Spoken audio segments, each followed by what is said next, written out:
एक ऐसी जेल जिसके नीचे 500 करोड़ का सोना छिपा है, उसे हासिल करने के लिए जोंग जेल में पहुंच जाता है, जहां सभी लोग क्रैब नाम के कैदी का जन्मदिन मना रहे थे। फिर क्रैब जोंग से मिला और उसने बताया कि उसका भी जोंग नाम का एक बहुत करीबी दोस्त था। इसीलिए क्रैब ने जोंग को अपना दोस्त बनाकर हमेशा उसकी रक्षा करने का वादा किया। बाद में जोंग जेल में मौजूद बरगद के पेड़ के पास गया, क्योंकि उसके आसपास एक पुराना कुआं था जिसके अंदर वो खजाना छिपा था। तभी वहाँ एक और कैदी जोंग के पास आया और उसने बताया कि इस जेल के अंदर 2 बहुत ही ताकतवर गैंग्स हैं, जिनमें काफी समय से बिना बात के दुश्मनी चलती रहती है। उसने कहा कि जोंग को यहाँ जिंदा रहने के लिए किसी एक ग्रुप में तो शामिल होना ही पड़ेगा। पहली गैंग तो क्रैब की थी और वो किसी भी हाल में अपने साथी की हमेशा रक्षा करती थी। वहीं दूसरी गैंग का लीडर था बाओ नाम का एक खतरनाक कैदी। ये सुनकर जोंग ने कहा कि वो किसी ग्रुप में शामिल नहीं होना चाहता, क्योंकि वह तो यहाँ बस अपना सोना ढूंढने आया है। पर जल्द ही बाओ के आदमी जोंग और बाकी नए कैदियों को पकड़कर बाओ के सामने ले आए। उन्होंने जबरदस्ती सबके ऊपर बाओ की गैंग में शामिल होने का दबाव बनाया और मजबूरन जोंग को भी राजी होना पड़ा। अब बाओ की गैंग में शामिल होने के लिए कैदियों को बाओ की थूकी हुई चाय पीनी पड़ती थी। जब जोंग की चाय पीने की बारी आई तो अचानक क्रैब और उसके आदमी जोंग को बचाने आ गए। क्रैब ने कहा कि जोंग मेरे कमरे में रहता है, इसीलिए वो मेरी गैंग का हिस्सा हुआ। देखकर बाओ गुस्से से तिलमिला उठा और उसने जोंग की जिंदगी बर्बाद करने का फैसला कर लिया। फिर अगले दिन बाओ ने जबरदस्ती जोंग को कॉकरोच वाला दलिया खाने पर मजबूर किया, पर यह सब क्रैब ने देख लिया और अचानक दोनों गैंग्स के बीच जबरदस्त लड़ाई शुरू हो गई। खैर अगले दिन जोंग को साफ सफाई का काम मिला और मौके का फायदा उठाकर उसने पुराना कुआं खोजने की कोशिश की, जिसके आसपास खजाना छिपा हुआ था। लेकिन बहुत कोशिशों के बाद भी वो नाकामयाब रहा।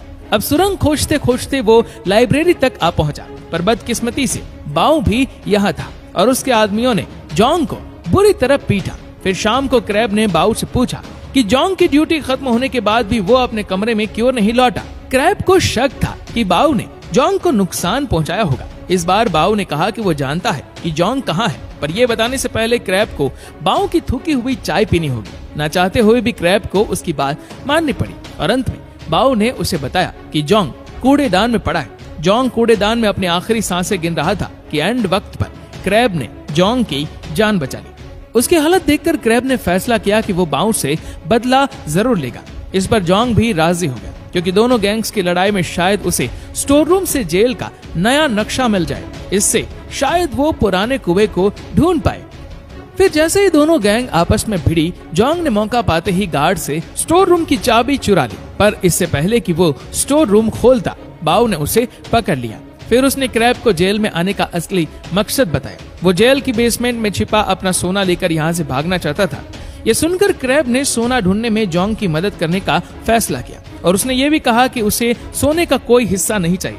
अब प्लान के मुताबिक जोंग ने स्टोर रूम के गार्ड की गर्दन पर केमिकल छिड़क दिया, जिससे उसे एलर्जी हो जाए। इसी वजह से उसे तुरंत मेडिकल रूम ले जाया गया। मौका देखकर जोंग ने उसकी यूनिफॉर्म चुरा ली और गार्ड का वेश बनाकर स्टोर रूम में घुस गया। वहां उसे जेल का नया नक्शा मिला, जिसके मुताबिक पुराना कुआं लॉन्ड्री रूम में था। इसके बाद जोंग और क्रैब पुराने कुएं तक पहुंच तो गए, पर अब उनके सामने एक दीवार थी। उन्हें यकीन था कि सोना इसी दीवार के पीछे होगा। जल्द ही उन्होंने हथौड़े मार मार कर दीवार तोड़ डाली। फिर जोंग सोने की तलाश में तुरंत अंदर घुसा, पर काफी देर घूमने के बाद भी उसे सोना कहीं दिखाई नहीं दिया। अंत में उन्हें दीवार में एक सुंदर लकड़ी दिखाई दी। जोंग अब तक हिम्मत हार चुका था, इसीलिए उन्होंने वापस लौटने का फैसला किया और जाते जाते क्रैब ने लकड़ी निकाल दी। मगर उस लकड़ी को निकालते ही उनके सामने सोने के 100 टुकड़े आ गए, जिनकी कीमत 500 करोड़ से भी ज्यादा थी। इसके बाद उन्होंने कपड़े ले जाने वाली मशीन के साथ इन बार्स को जेल से बाहर निकालने का फैसला किया। यह मशीन 22 तारीख को जेल से बाहर एक वेयरहाउस में जाने वाली थी और इसी दिन जोंग जेल से रिहा भी होने वाला था। लेकिन अगले दिन बाओ और उसकी गैंग ने जोंग और क्रैब पर हमला कर दिया। इसी बीच जोंग के छिपाए हुए सोने के टुकड़े बाओ के हाथ लगे, पर तभी अचानक गार्ड्स वहां आ गए। लेकिन इससे पहले ही उन्होंने सोना छुपा दिया। अब जोंग सोने के बारे में सोच रहा था कि बाओ ने गार्ड्स को झूठी कहानी सुनाकर कहा कि जोंग का पैर फिसल गया था। तभी क्रैब को खबर मिली कि उसकी बेटी की हालत बहुत खराब है और वो हॉस्पिटल में है। ये सुनकर वो जोंग से मिलने गया। उस वक्त जोंग और बाओ सोना लेकर जेल से भागने का प्लान बना रहे थे अब क्रैब ने भी उनके प्लान में शामिल होने की इच्छा जाहिर की, पर उसे सोना नहीं चाहिए था, बल्कि उसे तो जेल से जल्द भागना था।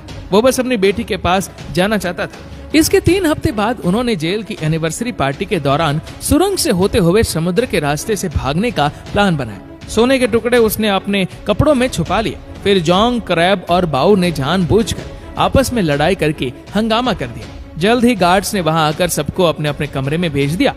फिर उन्होंने क्लोरीन गैस के गुब्बारे फुलाए ताकि उनमें आग लगाकर वो अपने प्लान को अंजाम दे सके। जब हेड गार्ड भाषण दे रहा था तो अचानक गुब्बारों में धमाका हो गया और इसी मौके का फायदा उठाकर जोंग, क्रैब और बाउ सुरंग के रास्ते से निकल पड़े। पर रास्ते में जोंग को चोट लग गई तो क्रैब ने प्लास्टिक से उसके घाव को बंद किया। इसके बाद उन्होंने जैसे तैसे सुरंगों के बीच रास्ता ढूंढा और मिलकर आगे बढ़ते रहे। आखिरकार उनके सामने एक बड़ा दरवाजा आया जिसके उस पार समुद्र था। उधर गार्ड्स को भी भनक लग गई थी कि 3 कैदी गायब हैं, इसीलिए वो चारों ओर उन्हें ढूंढने लगे। इधर उन तीनों ने अपने बनाए बॉम्ब से धमाका करके दरवाजे को उड़ा दिया और समुद्र में कूद के भागने को तैयार हो गए। नीचे बाव के आदमियों की कश्ती उनका इंतजार कर रही थी। उसी समय बाव ने अपना चाकू निकाला क्योंकि वो क्रैब और जोंग को मारकर सारा सोना हथियाना चाहता था। बाव ने क्रैब पर वार किया पर जोंग बीच में आ गया और फिर तीनों में लड़ाई शुरू हो गई। अंत में जोंग ने बाव से कहा कि तुम सारा सोना ले जाओ मगर हमें जिंदा छोड़ दो। मगर बाव क्रैब को समुद्र में फेंकना चाहता था।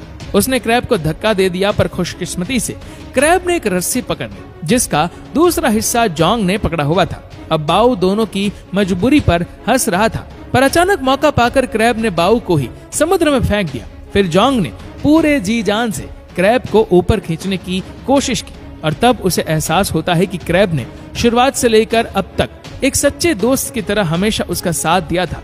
आखिरकार उसकी कोशिश कामयाब रही और उसने क्रैब को ऊपर खींच ही लिया। तभी उन्हें ढूंढते हुए गार्ड्स भी वहां पहुंचे। उन्हें देखते ही जोंग और क्रैब ने खुद को उनके हवाले कर दिया। फिर कुछ दिन बाद क्रैब को खबर मिली कि उसकी बेटी की सर्जरी कामयाब रही और अब वो बिल्कुल ठीक है। जल्द ही उसे गार्ड्स के साथ अपनी बेटी से मिलने की इजाजत भी मिल गई। इधर जोंग को पता चला कि जो सोना समुद्र में गिरकर खो गया था वो अब मिल गया है और जोंग ही उसका सच्चा हकदार है। आखिरकार जोंग का करोड़पति बनने का सपना पूरा हो गया। भले ही सोने को ढूंढने के लिए उसे इतनी मुश्किलों का सामना करना पड़ा हो, पर इसी कारण उसे क्रैब के रूप में एक सच्चा दोस्त मिल गया।